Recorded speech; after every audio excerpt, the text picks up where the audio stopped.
In this video, how to create Airtable account. I will show you step by step how to create an Airtable account. First, open a web browser on your phone or computer.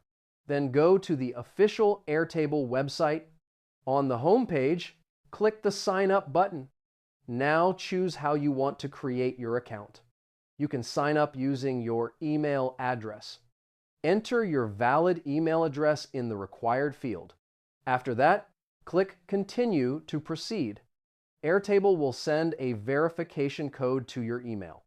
Open your inbox and copy the code you received. Return to the Airtable website and enter the verification code. Then create a strong password for your account. Enter the password again to confirm. Now enter your full name. Type your company or project name if requested. Click Continue to complete the registration. After creating the account, you will be taken to the Airtable dashboard. Now you can create your first database.